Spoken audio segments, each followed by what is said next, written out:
کہ یہ جو منہج سلف ہے جس کے بارے میں ہم نے کہا ما انا علیہ واصحابی، یہ جو راستہ ہے یہ کوئی نئی فکر نہیں ہے، یہ آپ سمجھ لیجئے۔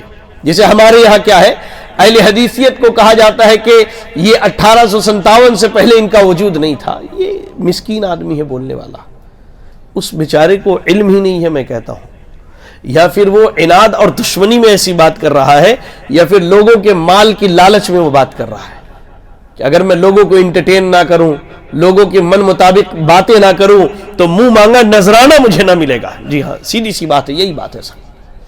آپ سمجھیے اس چیز کو، سلفیت یا منہج سلف یہ کوئی نیا فرقہ، نیا راستہ، نئی بات اور نئی دعوت نہیں ہے، بلکہ جب سے حدیث کا وجود ہے تب سے اہل الحدیث کا وجود ہے، جب سے صحابہ کا وجود ہے تب سے سلفیت کا وجود ہے۔ اور سلف کے بارے میں اللہ کے نبی صلی اللہ علیہ وسلم اپنی بیٹی سیدہ فاطمہ رضی اللہ تعالیٰ عنہا کو کہتے ہیں کہ اے فاطمہ، میں تمہارے لیے سب سے بہترین سلف ہوں۔ نبی نے اپنے آپ کو سلف میں شمار کیا، اللہ اکبر۔ تو یہ کوئی نو وارد فکر نہیں ہے، یہ کوئی نئی فکر نہیں ہے۔ آپ دیکھیں کیا ہوا، لوگوں نے اسے نئی فکر قرار دے کر کے جو خارجیت زدہ افراد ہیں یا خارجیت کے کہہ لیجئے کہ جو خارجیت جن کے اندر پائی جاتی ہے یا خارجیت کے جراثیم جن کے اندر پائے جاتے ہیں، ان کا دفاع کرنے کے لیے سلفیت کو داغدار اور بدنام کرنا شروع کر دیا۔ بالخصوص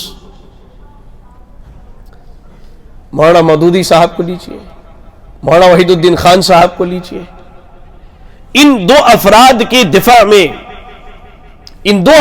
دفاع میں اور ایسے ہی عرب میں جائیے تو سید قطب کو لیجئے، حسن البنا، ان افراد کی دفاع میں لوگوں نے سلفیت کو داغدار اور گدلا کرنا شروع کر دیا۔